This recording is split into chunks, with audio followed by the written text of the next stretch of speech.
Hello. I hope everyone had a very nice fall weekend. Probably going out doing some spooky things or just traditional fall harvest joy. And had a really good time. Saw some beauty and made some good memories. With truth trending otherwise, kind of blended in with my desire for knowledge myself. Usually at holidays or seasons, I try to dig into the roots of everything, where everything came from, where our beliefs stemmed from, that sort of thing. I find it very interesting. So today, being kind of gloomy and storms are coming, I thought I'd cozy in and watch some videos and review what I've learned in my 60 years about, again, truth, the origins of things, the reasons why. There's always a reason why. There's always probably a very good reason why. And we shouldn't discount that in these times because of what people say. Let's just put it that way. I'm trying to be kind and politically correct. So anyway, this video is called Samhain, the Ancient Origins of Modern Halloween, Celtic Mythology. Okay. So, this is a very good video. I will link it on this post. And I've probably watched it before. I do this every year, like I said. And one thing really struck me now in these exact times that we're living in, and really since about 2015, 2016, when we saw a huge shift, but that shift really started creeping in probably 2004, another big hit 2008, another big hit around 2012-ish, more so for me and in my experience 2013. Anyway, it's a social and cultural shift. And some people, like myself, are scratching our heads and a bit bewildered at the radical changes from society when it was more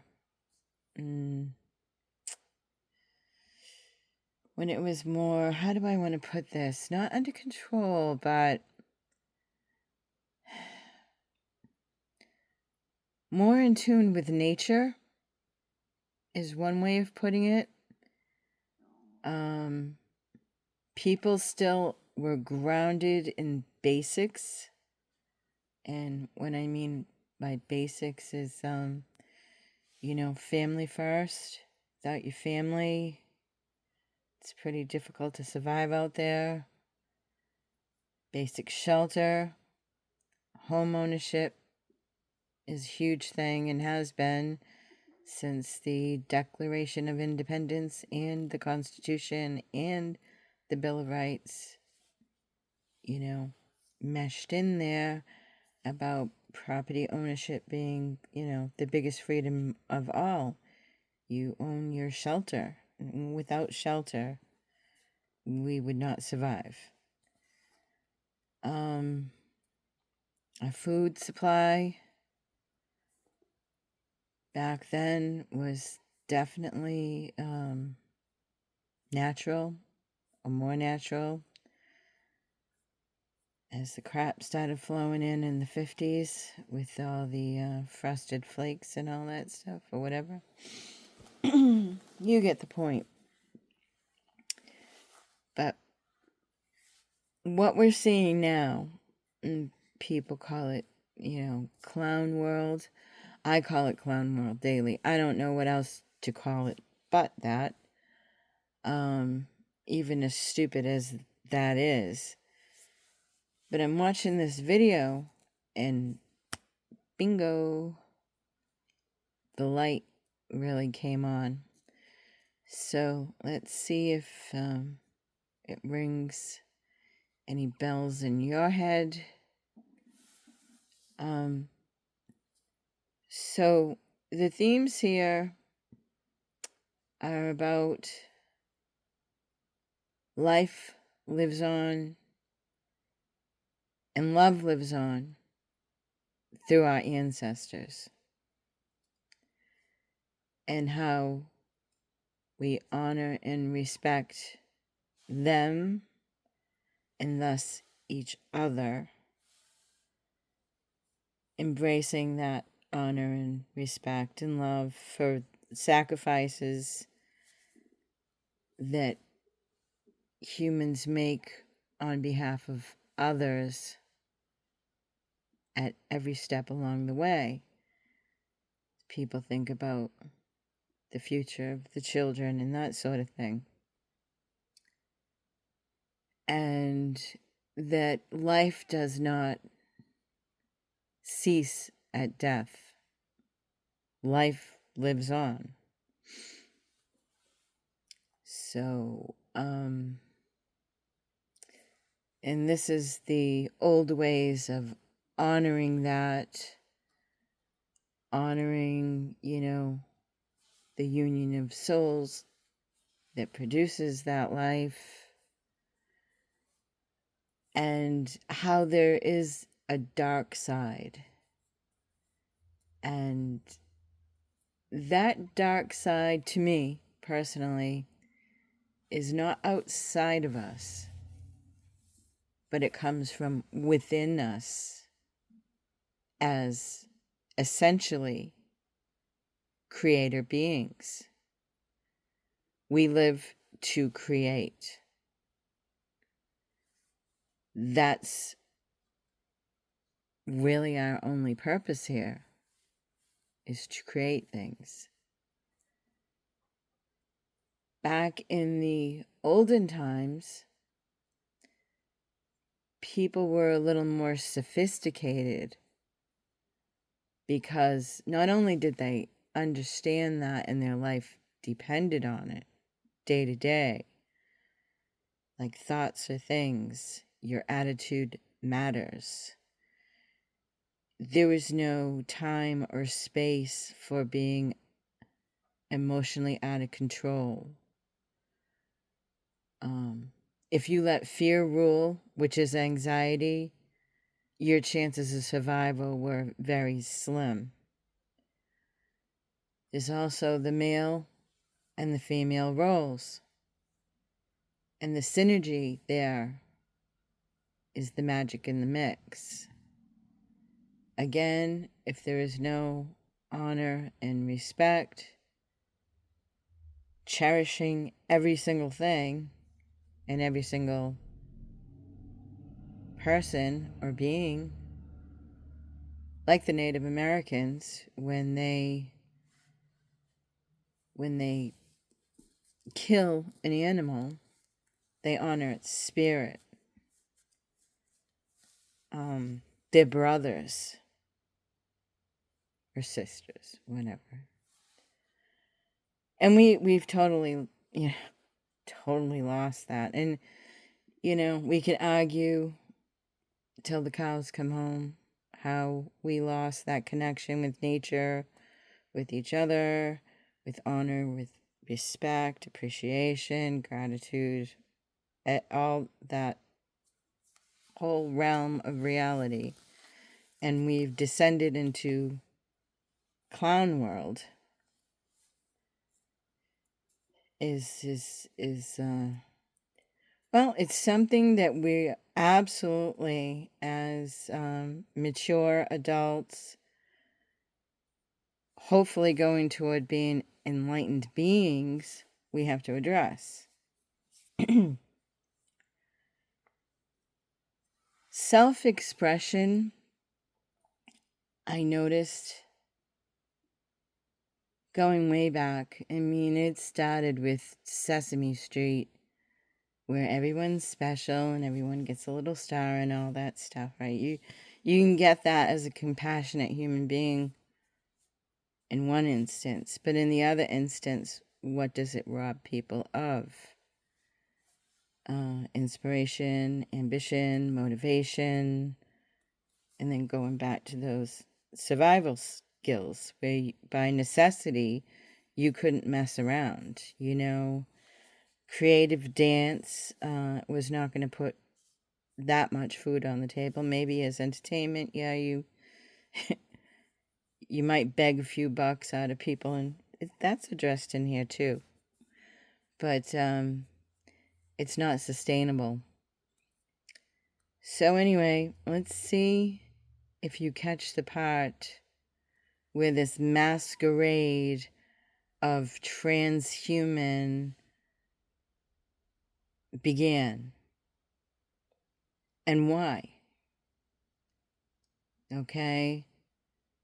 You'll hear the words, you know, trickery and disguise and masks and becoming something unnatural to fool the spirits that were, in essence, unnatural to them. One more aspect of this is when, well, they'll talk about, if you watch the whole video, and like I said, I'll link it, they talk specifically of the importance of ley lines, of power centers. So energy that comes from within the earth itself. These things are in fact real. They are proven in science. They're proven by basic observation. There are places where gravity is totally messed up. There are places that will totally influence a person's brain waves or even brain chemicals to make them do very bizarre things as if they were influenced by alcohol or drugs or something like that, some substance, like they're tripping. I've seen that myself. I've felt it, definitely, and I've had my own experiences. So then there's these ley lines, these power centers, some called vortexes, and then the experiences that people go through, or the animals too, that are within these energy centers. And so what does that mean? Is that the natural world, or is that the unnatural world? That's kind of like the first question. And then when you're under the influence or lack of self-control of your psyche, what is really in your psyche comes out. So that is in the subconscious layer. So how people act or react, some might get really high and giddy. Others, I've watched this, get very angry and almost violent. which is surprising. The most unviolent and unangry person I've ever known in my life started, acting in a very aggressive manner. So you have to think about how these ley lines and these earth energies work, where they are, how they spread, and what's really inside us. Because I mean, we can, again, we can blame everything else for hours, days, weeks, months, years, a lifetime on everything else but ourselves. That's the easy way out. Maybe that's the only way people can make peace with trauma, because they can't work through it, and they end up, the abused ends up being the abuser, instead of the exact opposite. You would think, well, if it was done to you, you would never do this to anybody else because you know how it feels. No. More often than not, it is a repetitive pattern. And so then people lash out. And here's where the fear and anxiety seems to be leading to this transhuman play that has its roots in ancient lore that creates chaos. And for the sake of chaos here, it is what? Like a death cult? Like, if I can't be happy, nobody else can. If I can't live a good life, then everybody else should be damned with me. And then we all die miserably.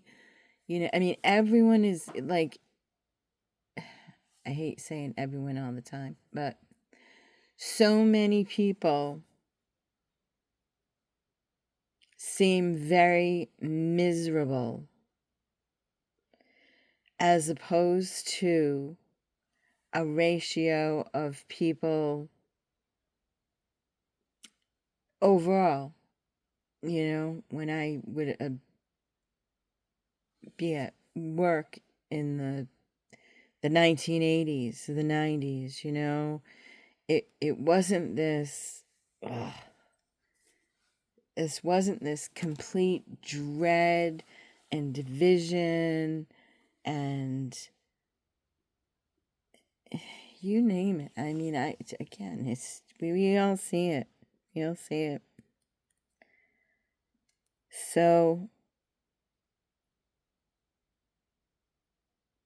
I don't know what else to say. I mean, I don't know how we fix this, because we go 2 steps forward and then 3 steps back, something good happens that could benefit the all here, and then we go 2 steps back, or 3 steps back, whatever.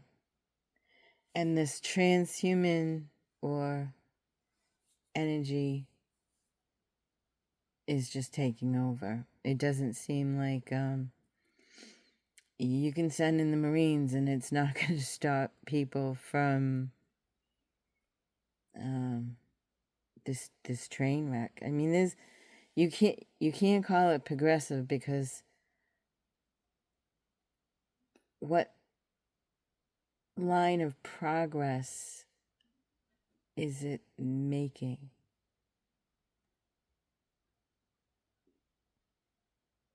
Where is the progress here?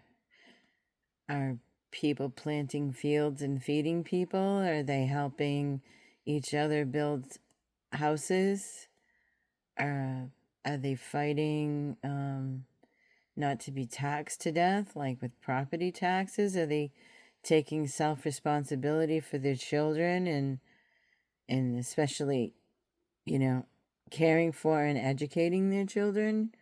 You think you'd want control over that, but no, not me, but it seems like, everyone needs a babysitter now, so churches used to take a lot of that responsibility. That's gone out the window.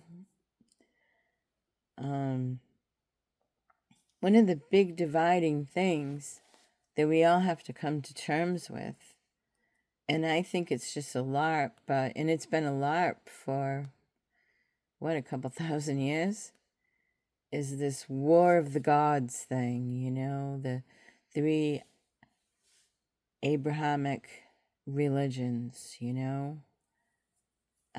these are these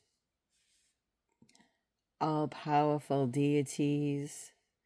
You got Jehovah, Yahweh, Allah, whatever the deal is.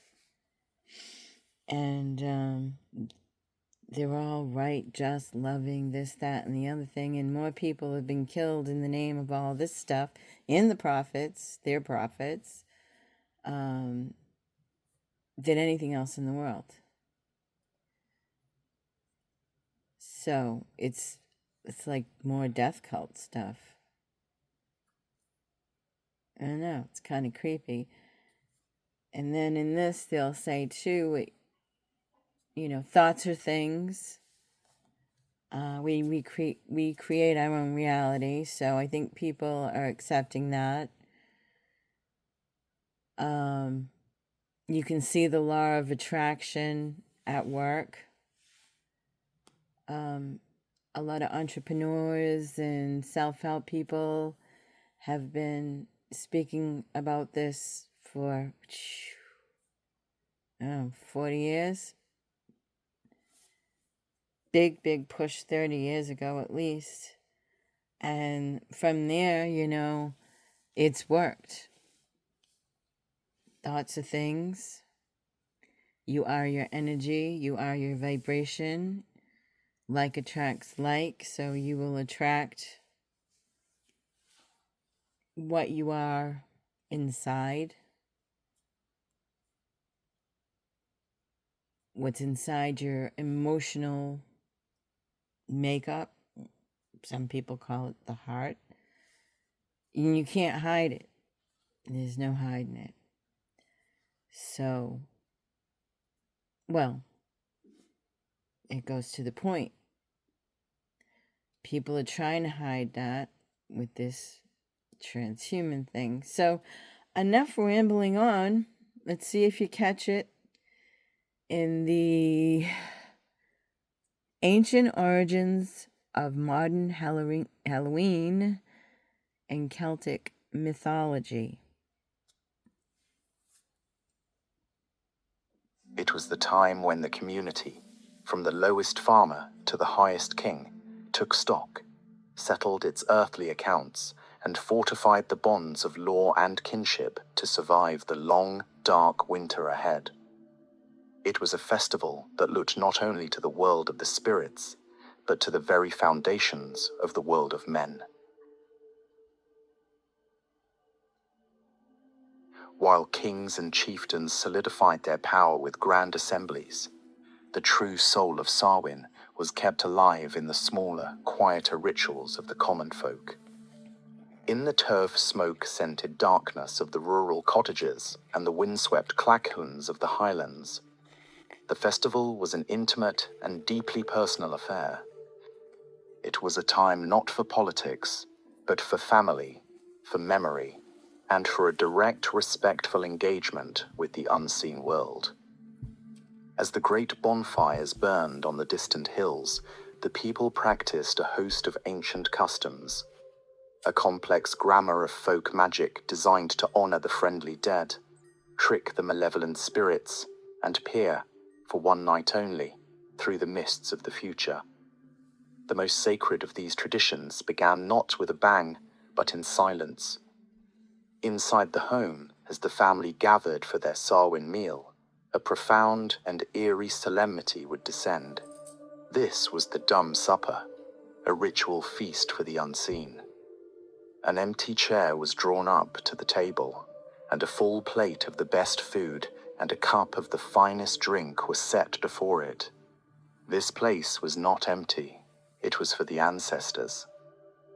It was believed that on this night, the spirits of the family's dead would journey back from the otherworld, drawn by the bonds of kinship, to partake in one last meal with the living. The family would eat in utter silence, listening for the slightest sound, a creak of the floorboards, a whisper on the wind that might signal the arrival of their honored guests. This was an act of profound hospitality, a loving welcome extended across the veil of death itself, reaffirming that the family was not just a collection of the living, but a continuous line stretching back into the mists of time. But outside the safety of the home, the night was fraught with danger. The open gateways of the Sidhe did not just release the beloved dead, they also unleashed a host of other, less predictable entities. Trickster spirits, capricious fairies, and the sorrowful ghosts of the lonely dead now roamed the landscape. To travel on Samhain night was to risk an encounter from which you might never return. And so, to navigate this perilous environment, people turned to the ancient magic of disguise. This was the tradition of guising or mumming. People, often the young men of the village, would cloak themselves in costumes made of straw, animal skins, or carved wooden masks. Sometimes they would cross-dress, men appearing as women and women as men, a classic folkloric inversion designed to create chaos and confusion. The purpose of this masquerade was twofold. On one level, it was a form of spiritual camouflage. By hiding their human faces and taking on the form of a spirit or an animal, they hoped to move through the night undetected by the wandering Ishe, becoming just another strange creature in the darkness. On another level, it was a performance. These troops of geysers would travel from house to house, often in raucous procession, and at each door they would offer a performance, a song, a poem, a piece of music, in exchange for an offering of food, drink, or coins. It was a vital act of communal theatre that bound the village together, a night of licensed misrule where the normal social order was temporarily suspended, and the world of spirits was not just feared, but actively imitated. With the veil between worlds so thin, Samhain was also the one time of year when mortals felt they could borrow the foresight of the spirits and glimpse what the future held. The night was rich with divination rituals, games that were part social entertainment and part serious magic, almost all of them focused on the most pressing question in the life of a young person, who they would marry. The most common tools for this were the fruits of the recent harvest. Apples, long associated in Gaelic lore with the immortality of the otherworld, were central. In the game of apple bobbing, young men and women would try to snatch a floating apple from a tub of water with their teeth. The first to succeed was believed to be the first to marry in the coming year.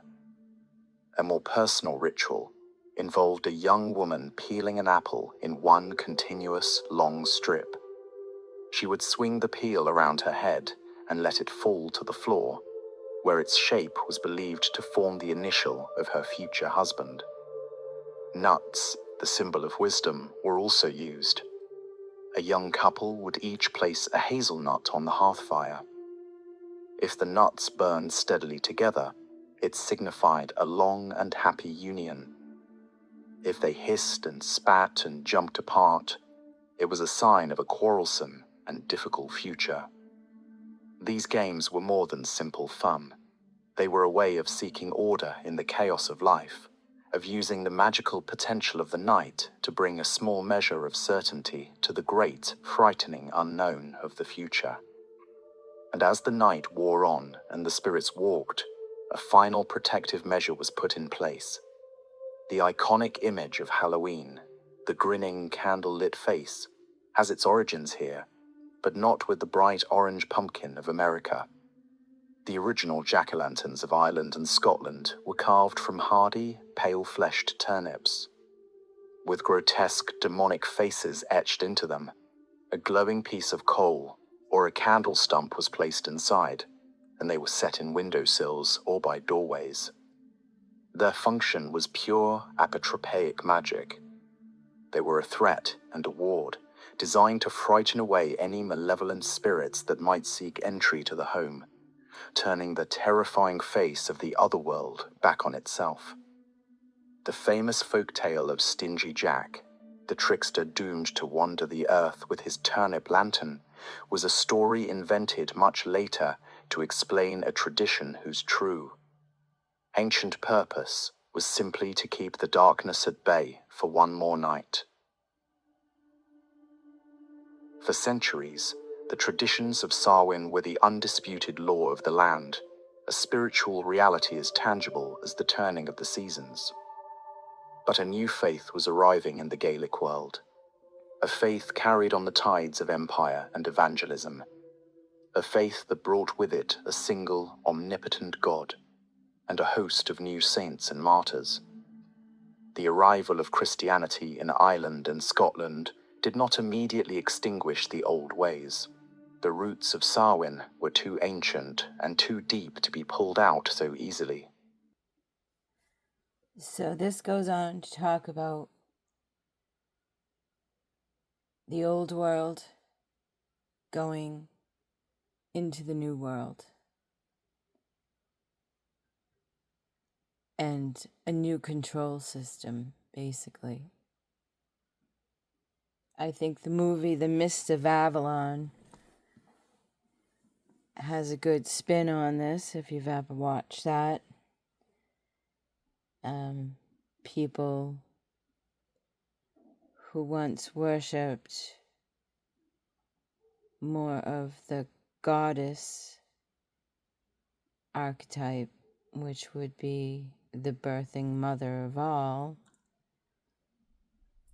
instead of the tyrannical, disciplining father with little compassion or even regards to life in some instances, when you have God punishing and destroying and turning to salt and all this warlike stuff. Yet, this is the divine essence of the all that is the all-knowing creator.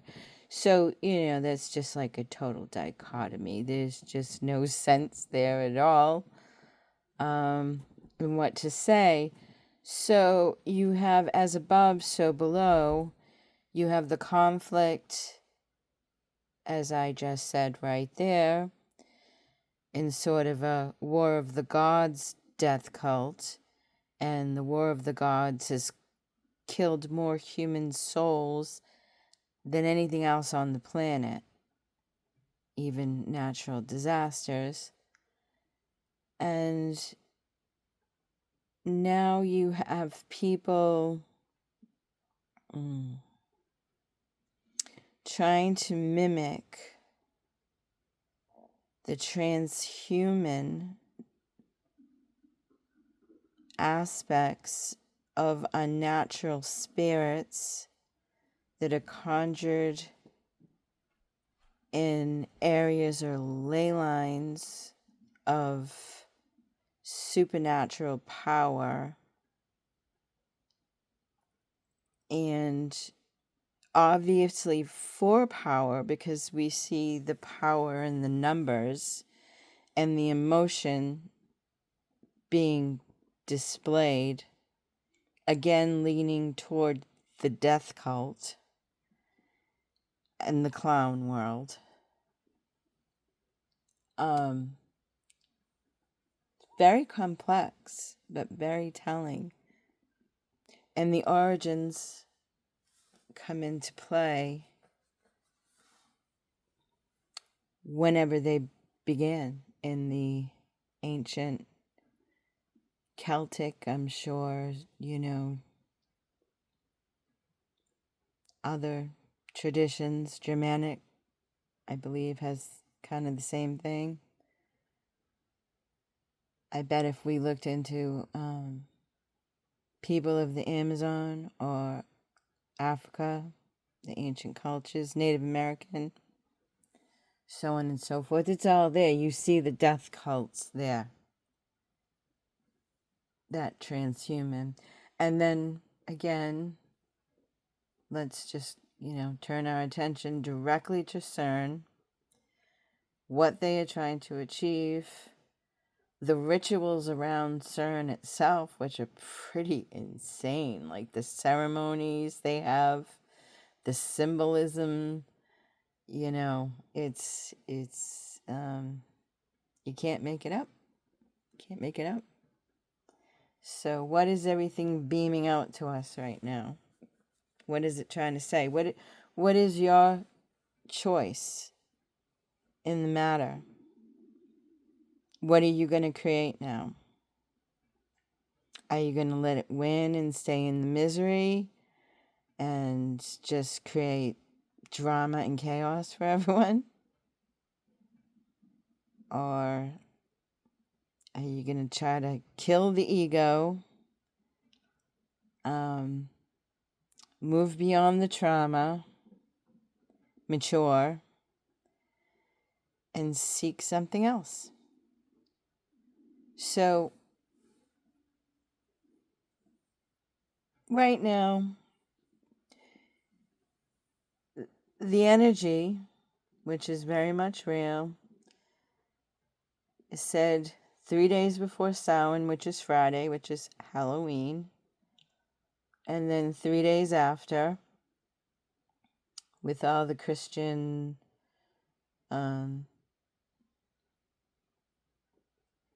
Day of the Souls and that sort of thing. There's a lot of energy going into the ethers out there. So that just bolsters your own energy. But you got to be very specific in what you want, because it can easily backfire. And it often does. And that's kind of like the scary part. You can only manifest from what you are. So you have to be brutally real with yourself and discern from there. I mean, and if you don't know what you are, if you've never done any internal work, even beyond therapy, because therapy is like nursery school. The real work, you're on your own for the real work.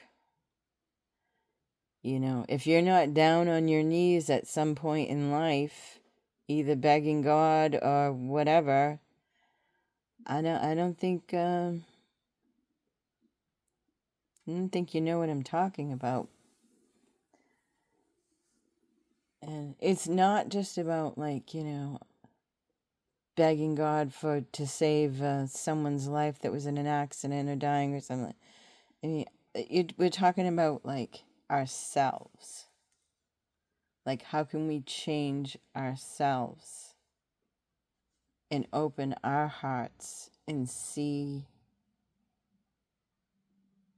the truth behind everything, going through all those layers and millennia of mind control.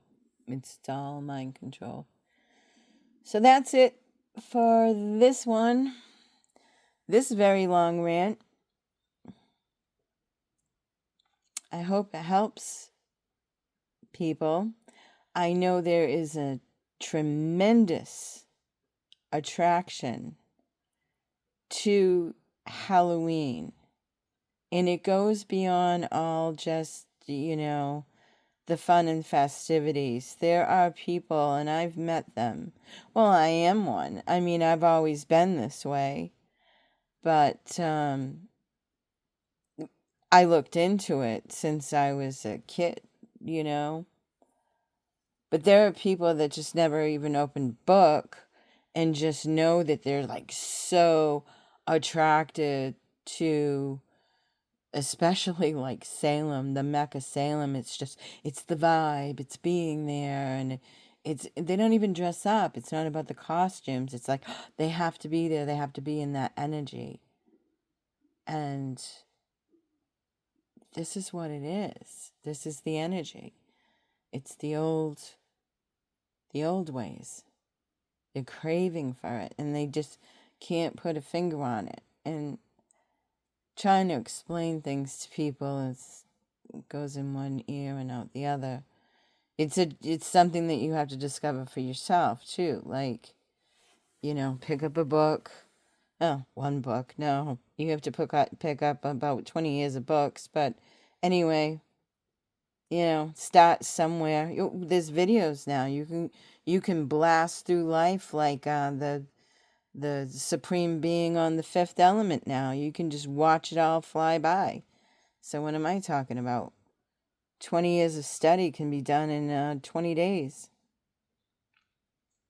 Figure out what you're attracted to, if you are, to the old ways.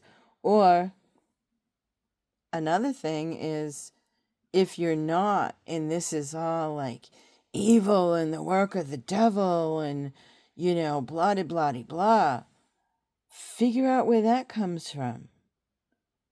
Because that's pretty simple to figure out. I mean, it's written down blatantly. You got all these popes twisting stuff around, and that's a big argument amongst the woke now, is because, someone in the clans over there did some study, and they saw where things were totally tweaked.